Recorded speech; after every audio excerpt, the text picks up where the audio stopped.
it's Brittany from Teach Me ABA, and I thought I'd give you a personal experience of what it's like for my supervisory experience earning my BCBA hours.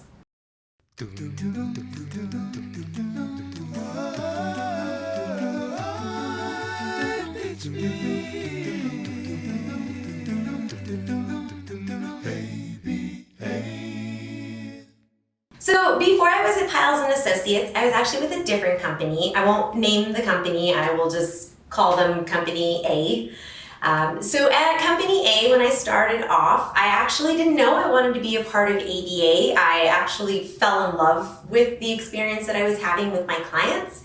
And I asked my supervisors, what was your program like? I thankfully had one supervisor that had been working on her thesis with my now boss, Dr. Piles, and she told me, this was my experience. I love that I got to do a thesis. I had to bring in my own personality with my thesis, and I really enjoyed her personality, and I felt like she and I just had a really nice connection. So at Company A, I was actually thrown into being a behavior therapist, meaning I didn't get one-to-one training. I essentially started with the client, and the supervisor told me, just try to play, be yourself with the client, and that way they can get to know you and want to work with you more often. I wasn't taught anything as far as discrete trial training goes. I wasn't taught anything as far as verbal behavior goes, anything like that. I was essentially just brought into the experience, and I had to learn as I went. Company A also didn't really tell me as far as a behavioral support plan goes, meaning if a child had a tantrum, I had the unfortunate experience of not knowing what to do. I even had a parent caregiver ask me, have you even been trained?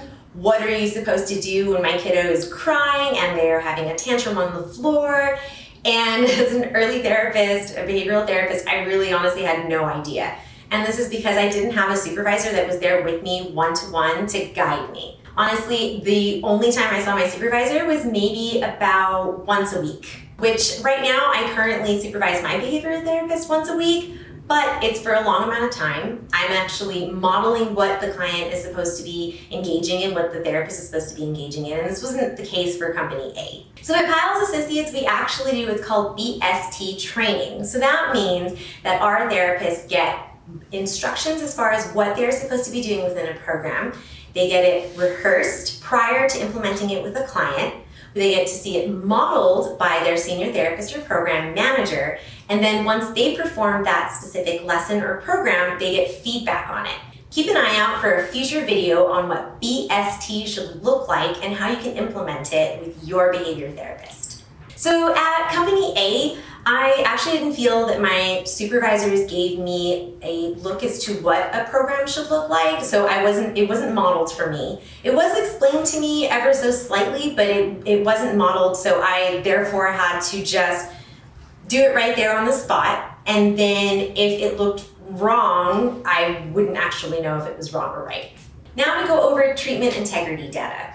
So this means that my supervisor would have to collect data on me implementing a program. And at Company A, I also didn't really have that. So if I was running a program, I didn't actually know if I was doing it right. So treatment integrity is really, really important. As far as Piles & Associates go, we check on our behavior therapists on a monthly basis and on a daily basis. So we're always taking treatment integrity as far as making sure that the program is implemented correctly and we're getting the results that we want to see. Going along with treatment integrity, if there was something I was doing wrong at Company A, I wouldn't get a goal so that I can help improve as a behavior therapist. At Piles & Associates, I've enjoyed giving and accepting goals that I have because we can always use more experience, we can always use more learning and grow as far as behavior therapists go. So I always give my behavior therapist a goal to work on, just something that maybe can be tweaked, something that can be added, feedback that's given that can be implemented and just improve the program and their skills as a behavior therapist.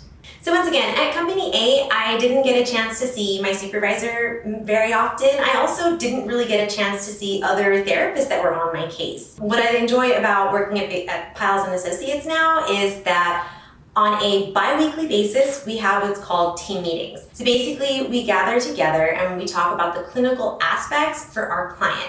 So if something needs to be improved, if there's a program that needs to be put on hold, if we need to adapt the environment in some way, any kind of change that goes into that kiddo's treatment, we go ahead and talk about it. We also usually have caregivers there so that way they can have their input with it as well. So I hope you've enjoyed my personal account as far as supervisory experience goes. Please let us know in the comments below if you have any questions or if you'd like to work with us because you like hearing all that we have to offer you. Please go ahead and find our LinkedIn. Go ahead and give us an email. We definitely would love to work with you all and improve your behavioral skills as a therapist. So once again, this is Brittany from Teach Me ABA, and have a great day.